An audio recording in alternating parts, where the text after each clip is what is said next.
안녕하세요. 축구 전문 기자 한준입니다. 2021-2022 시즌 프리미어리그 일정이 이제 37라운드와 38라운드 두 경기 남았습니다. 37라운드까지는 경기가 주말 일정에 순차적으로 펼쳐지고 38라운드 최종전은 영국 축구, 잉글랜드 축구의 전통에 따라 한날 한시에 동시에 펼쳐지게 되는데요. 토트넘과 아스널의 4위 경쟁, 챔피언스리그 진출권 경쟁이 지금 제일 큰 화제입니다. 영국의 BBC 그리고 스카이 스포츠에서 이 경기의 승부 예측을 디테일하고 전문적인 식견으로 전문가들이 예상했는데요. 토트넘의 승리 가능성 그리고 아스널의 무승부 가능성을 일제히 전망하고 있습니다. 그 이유는 무엇인지 분석 내용 지금부터 총정리해드리겠습니다. 2021-2022 시즌 프리미어리그 37라운드 일정입니다. 토트넘 허스퍼가 번리와의 경기로 문을 열게 됩니다. 5월 15일 일요일 저녁 8시에 가장 먼저 경기를 치르고요. 첼시와 리버풀이 이제 FA컵 결승전을 하루 전에 5월 14일 토요일에 치르게 돼요. 그러다 보니까 이 두 팀의 경기, 이 두 팀과 만날 팀들의 경기는 주중 경기로 옮겨져서 펼쳐지게 됩니다.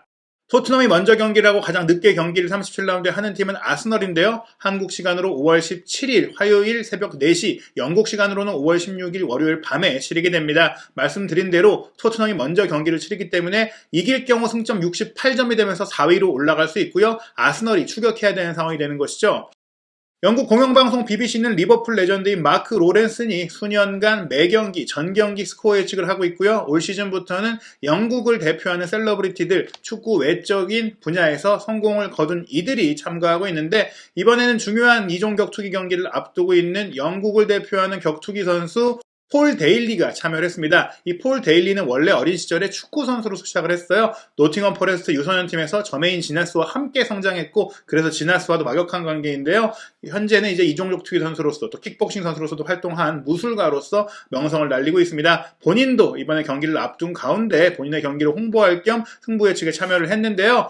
이번 주말에는 첼시와 리버풀의 FA컵 결승전 그리고 프리미어리그 37라운드 치열한 4위 경쟁이 가장 큰 화두입니다. 먼저 첼시와 리버풀이 펼칠 FA컵 결승전의 전망부터 살펴보겠습니다. 이 경기는 한국 시간으로 5월 15일 0시 45분 영국 런던 웸블리 스타디움에서 열리게 되는데요. 마크 로렌슨의 전망입니다. 컵대회 결승전이 그렇듯 정말 타이트한 경기가 될 것이다. 연장전으로 갈 수도 있고 승부차기도 가능하다. 두 팀은 지난 2월 카라바오컵 결승을 웸블리에서 치렀을 때 그랬다. 이번에는 리버풀이 꽤 편안하게 이길 거라고 생각한다. 보통 상황이라도 그랬겠지만 지금은 첼시가 최선의 상황이 아니다. 즉 현재의 전력, 보통 전력, 전반적인 전력에서 리버풀이 앞선다는 것이고 실제로 리버풀이 접전 끝에 승부차기 끝에 이기긴 했지만 카라바오컵도 가져갔죠. 첼시가 리즈를 쉽게 이긴 것은 알고 있지만 아직 폼을 찾지는 못했다고 본다. 리즈는 한 명이 퇴장당하기도 했다. 첼시가 리즈전 대승을 거뒀지만 리즈가 못했기 때문에 리즈가 10명이었기 때문이라는 것이고요. 나는 화요일에 빌라파크에 가서 직접 리버풀의 경기를 봤다. 좋은 플레이도 했고 여전히 승리했다. 최근 리그 경기에서 리버풀이 승점 4점을 놓치는 등 최고의 상태는 아니지만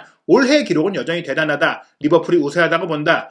리버풀도 최근 조금 흔들렸고 절정의 폼은 아니지만 그래도 리버풀이 낫다는 것이고요. 파비뉴가 부상인 것은 타격이지만 조던 핸더슨이 그 역할을 할 수 있다. 공격은 살라, 마네, 디아스가 나올 것이다. 이 공격 라인이 결승전에 승리를 이끌 것이다. 첼시가 이들을 막을 방법이 떠오르지 않는다. 중앙 지역에서 파비뉴가 빠지다고 하더라도 챔벌레인도 있고 티아고 알칸타라도 있고 나머지 선수들도 있고 핸더슨이 충분히 또 그 역할 포백 앞을 보호하는 역할을 할 수 있기 때문에 문제가 안 된다는 것이고요. 살라, 마네, 디아스가 첼시 수비를 확실하게 흔들 수 있다라면서 리버풀의 2대0 완승을 전망했습니다. 격투기 선수 폴 데일리의 전망입니다. 노팅엄에 내가 다니는 미용실의 미용사 웨인이 흥분할 경기다. 그는 엄청난 리버풀 팬이다. 나의 경기를 앞두고 머리를 하러 갔었는데 FA컵 결승전 이전이다 보니까 이 주제로 대화를 나눴었다. 그는 리버풀이 이길 거라고 했고 쿼드러플도 할 수 있다라고 했다. 컵 결승전은 싸움이라고 볼 수 있다. 격투기 같다. 둘 중에 하나는 너가웃 된다. 모든 것을 적절히 준비해야 되고 당일에 최고의 모습을 보이느냐가 중요한데 나는 리버풀이 날카로울 것 같다. 격투기 선수의 입장에서 이전의 기록과 이전의 전적이나 이전의 흐름도 중요하지만 결국에는 경기 당일에 누가 잘 준비됐느냐가 중요한 것인데 리버풀이 그 점에 있어서도 나을 것 같다라고 전망하면서 리버풀의 2대1 승리를 예상했습니다.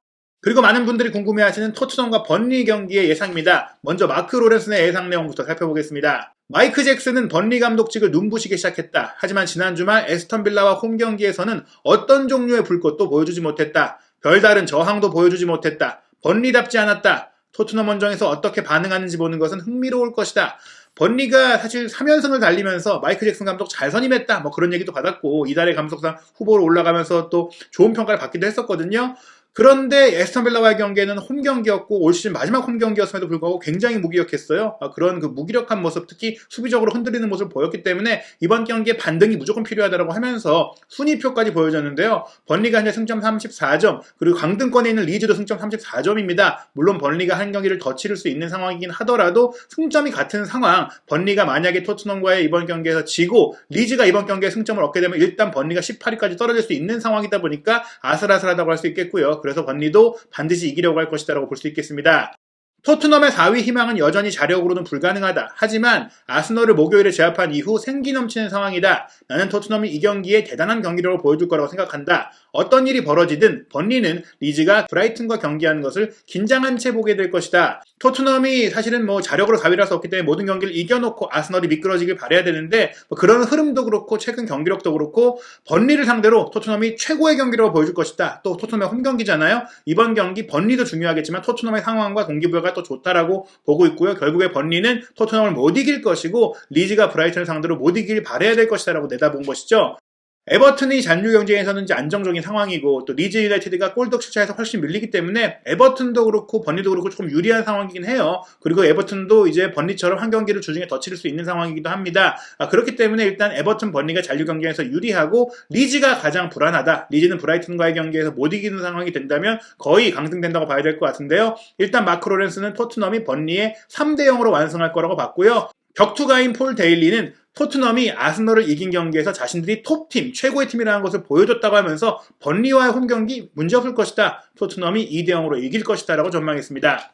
그리고 아스널의 뉴캐슬 원정 경기입니다. 세인트 제임스 파크에서 열리는 올 시즌 마지막 경기인데요. 마크 로렌슨의 전망부터 살펴보겠습니다.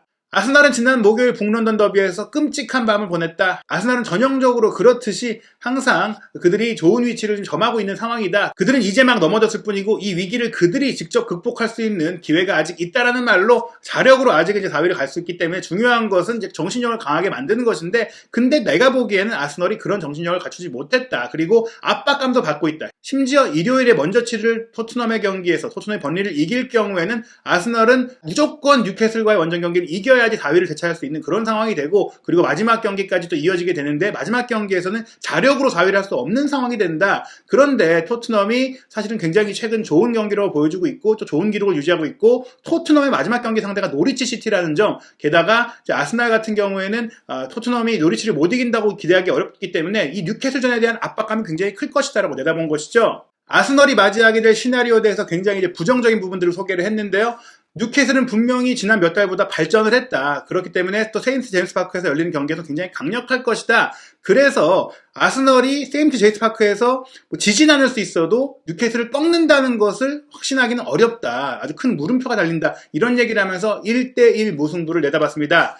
폴 데일리는 그래도 아스널이 2대1로 이길 것이라고 예상하면서 북런던 더비의 패배에서 반등을 할 것이다 이런 전망을 했는데요. 마크 로렌슨의 1대1 무승부 전망, 폴 데일리의 2대1 승리 전망 어떤 쪽이든지 아스널에게 쉬운 경기는 되지 않을 것이다라고 볼 수 있겠습니다.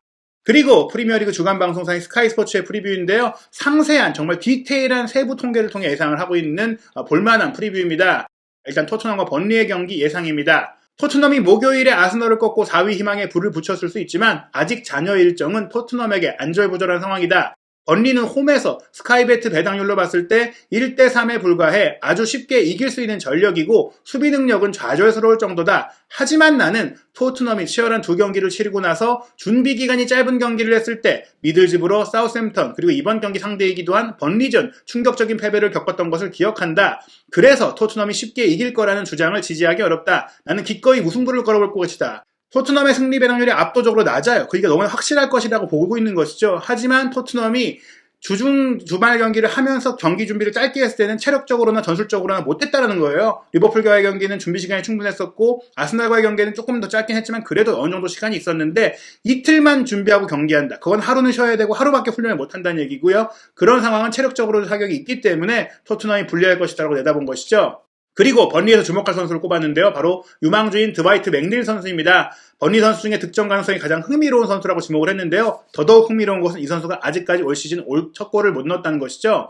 팀을 위해 싸우는 선수이고 오른쪽 측면에서 자신이 선호하는 왼발을 이용해 커트인 플레이로 훌륭한 플레이를 보이는 선수라고 얘기했는데요. 22살이고요. 션 다이치 감독이 경질이 됐잖아요. 션 다이치 감독이 있을 때는 폼이 떨어지면서 주전 경기에서 밀렸었는데 다시 최고의 모습을 보이고 있다. 올 시즌에 첫 득점을 올리기 위한, 첫 골을 넣기 위한 기회가 3경기가 남았는데 이 경기 충분히 가능성이 있다고 했습니다. 맥닐이 올 시즌에 프리미어리그에서 골이 없는 선수들 중에서는 가장 많은 슈팅 47회 그리고 가장 많은 유효 슈팅 14회를 기록했다고 하면서 많은 슈팅을 때리고 있는 선수이기 때문에 결국에 골은 언젠가 나오지 않겠느냐. 이번에 나올 수 있고 이번에 나온다면 번리에게 1대1 무승부를 안겨줄 수 있다. 맥닐이 골을 넣을 수 있다. 라고 소개를 했습니다. 맥닐 선수 분명히 조심해야 될 것 같아요. 왼발잡이고 왼쪽 측면 공격수로 오랫동안 활약해왔지만 마이크 잭슨 감독이 오른쪽 측면에 배치해서 반대발 윙어로 잘 쓰고 있는 상태입니다. 183cm로 키도 좀 준수하게 이제 체격 조건도 있는 편이고요. 빠르고 기술이 좋고 슈팅 능력을 갖고 있는 선수입니다. 올 시즌에는 골이 없지만 지난 2020-2021 시즌에는 2골 5도움을 기록하면서 주전 선수로 맹활약을 했었고 사실은 2018-19 시즌부터 21경기 3득점 5도움 그리고 2019-2020 시즌에도 리그 전 경기를 뛰면서 2득점 6도움을 했던 꾸준히 공격 포인트를 만들어 왔던 선수입니다. 오른쪽 측면에 배치가 될 텐데요. 전술판으로 보자면은 세센용 선수가 맥릴 선수를 또 1대1로 잘 부딪혀줘야 되는데 베호루스트가 장신 공격수잖아요. 다이어와 벤탄쿠르가 함께 좀 붙어줘야 될 것 같고 그런 가운데 데이비스가 베호루스트 수비라든지 맥닐 수비를 커버해줘야 됩니다. 브라우닝과 제코크가 사실 공격으로 올라올 때 크게 위협이 되진 않기 때문에 이 선수들은 케인 선수를 방어하는 데 집중할 것 같고요. 막스웰 크로네가 이제 빠르고 기술이 좋은데 산체스 선수가 이제 로메로의 자리를 대신해야 되잖아요. 산체스가 속도가 있는 선수고 피지컬이 좋은 선수다 보니까 코르네를 붙어주는데 문제가 없을 것 같고 레넌 선수에 대한 수비는 임레송 로얄이 최근에 수비적으로 좋은 집중력을 보이고 있기 때문에 문제가 되지 않을 것 같습니다. 번리가 풀백의 공격력이 좋은 편도 아니고 공격 숫자를 많이 주는 편이 아니기 때문에 손케쿨 이 3명이 상대의 많은 중원의 숫자와 미드필드 라인과 수비 라인을 밀어낼 수 있어요. 그러다 보니까 결국에는 역습 상황에서 코르네의 기술, 맥닐의 슈팅, 베오루스트의 이제 장신 능력을 어떻게 막아내냐가 중요한데 숫자적으로 토트넘이 3백을 쓰고 상대가 투톱에다가 좌우 측면 미드필더 이 4명의 선수 정도로만 공격을 하기 때문에 최대 5명에서 6, 7명이 수비 지역에서 커버할 수 있는 토트넘이 충분히 번리의 공격을 막아낼 수가 있고 또 번리가 주전 수비수인 벤미라든지 타코우스키가 부상으로 뛰기 어렵다 보니까 손케쿨 트리오도 충분히 활약을 할 수 있다. 스카이스포츠의 우려와 달리 토트넘이 생각보다는 좀 편안하게 승리를 거둘 수 있다라고도 전망할 수 있습니다. BBC 스포츠도 마크 로렌슨이 토트넘의 3대0 승리를 예상했고 후스코어드닷컴도 3대0 승리를 전망하고 있거든요. 스카이 스포츠가 뉴캐슬과 아스널의 경기도 전망을 했는데요. 이 경기도 무승부를 예상한 것은 그나마 조금은 위안이 될 수 있는 부분입니다. 예측 내용을 살펴보면요. 아스널은 목요일 토트넘전 패배를 극복하기 위한 심각한 정신력을 보여야 뉴캐슬을 상대로 승리할 수 있을 것이다. 뉴캐슬은 동기부여가 부족하고 에디아우 감독이 탑5 팀을 상대했을 때 전적을 보면 승리를 기대하기는 어렵다. 아스널은 멘탈이 흔들리고 있고 에디아우 감독은 강팀에 약하다. 요점이 이제 걸리는 것이죠. 아스널이 일단 상위권에 있는 팀이고 하지만 또 아스널이 최근 흐름이 좋지 않고 그런 가운데 이제 하우 감독의 세부 기록을 보면 뉴캐슬 부임 이후 상위 5위 팀과 치른 7경기를 다 졌습니다. 그리고 2골밖에 못 넣고 21골을 내줬어요. 하우 감독이 분명히 뉴캐슬을 이제 끌어올렸고 강등권에서 살아나게 했지만 경기 세부 기록을 본다면, 경기력을 본다면 경기력 이상의 성과가 나온 것도 있다라고 하면서 뉴캐슬이 그렇게 강하진 않다. 하지만 아스널도 문제가 있기 때문에 무승부에 걸겠다라고 전망을 했습니다. 그러면서 1대1 무승부를 예상했는데요. 뉴캐슬 수비수 댄번이 득점할 수 있다는 가능성을 전망했어요. 맨체스터 시티와 리버풀을 상대로 뉴캐슬이 완패를 당했지만 세트피스 상황에서는 공격적으로 위협적이었다고 했는데요. 댄번은 센터백이지만 뉴캐슬 이적 이후에 12경기를 뛰면서 10개의 슈팅을 했다고 합니다. 슈팅 빈도가 수비수치고는 굉장히 많죠. 세트피스에서의 공격 가담이 좋은 선수인데요. 세트피스에서 프리킥이나 코너킥이 이어질 때 항상 첫 번째 공격 옵션이다. 심지어 댄번이 지금 기대 득점 기록이 0.91골, 한 골은 최소한 넣을 정도의 시즌을 보내고 있기 때문에 이번에 골을 넣을 수 있다고 전망을 했는데요. 2m에 달하는 정말 장신이고 또 왼발도 잘 쓰고 머리도 잘 쓰고 득점 능력이 있는 선수예요. 레프트 백으로도 뛰었을 정도로 사실 공격 능력도 갖추고 있는 센터백이기 때문에 댄번이 브라이튼 소속으로 전반기에 에버튼을 상대로 이제 골을 넣었던 바가 있는데요. 뉴캐슬 이적 이후에 아직 골이 없거든요. 뉴캐슬에서의 데뷔골이 이번에 나올 수 있다고 전망한 것입니다.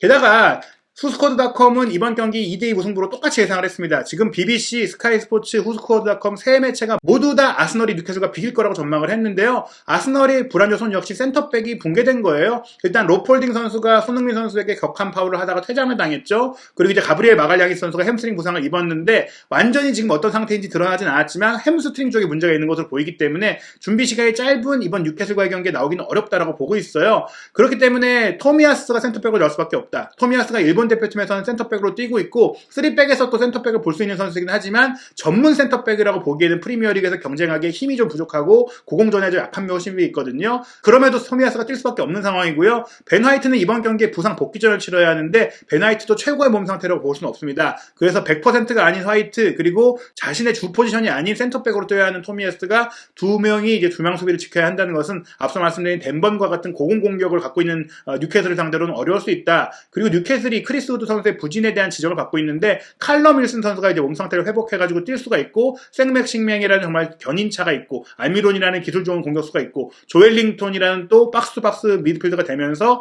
공격력을 갖고 있는 본래 공격수 출신인 미드필더도 있고 무엇보다 1월 이적 시장에 합류한 이후 공격 창의성을 굉장히 많이 불어넣어준 브루노 기마랑스까지 있어요. 여기에 메타깃과 트리피어라는 좌우 풀백의 공격력까지 좋기 때문에 뉴캐슬이 아스널 수비를 충분히 흔들 수 있다고 보면서 다득점이 나오는 2대2 무승부를 예상하고 있습니다. 현재 유럽 주요 17개 스포츠 베팅 업체의 프리미어리그 37라운드 배당률 현황을 보면요. 토트넘과 번리의 경기는 토트넘의 홈 승리가 1.34배로 아주 낮은 배당률, 토트넘이 확실히 이길 거라고 보고 있고요. 아스널과 뉴캐슬의 경기는 원정팀 아스널이 그래도 1.85배로 이길 것이 우세하다고 보고 있지만 무승부 배당률이 3.72배예요. 토트넘과 번리의 무승부가 5.22배니까 무승부 나오기 어렵다고 보면서 토트넘의 압승을 예상하고 있잖아요. 근데 뉴캐슬과 아스널의 경기는 3점대의 배당률이 나왔다는 것 자체가 충분히 무승부 가능성이 있다고 보는 것입니다. 많은 전문가들이 예상하는 대로 토트넘은 번리를 상대로 확실히 유리하고 아스널은 뉴캐슬 원정에서 이기기가 쉽지 않다고 합니다. 이대로 결과가 나온다면 토트넘이 4위를 차지할 수 있고 챔피언스리그 진출을 자력으로 할 수 있는 상황 속에 최종전을 맞이하게 되는데요. 과연 실제로 경기 결과는 어떻게 나올지 한준TV에서 확인하시기 바랍니다. 새로운 한준TV로 구독 다시 한번 해주시고 좋아요, 알림 설정까지 부탁드리겠습니다.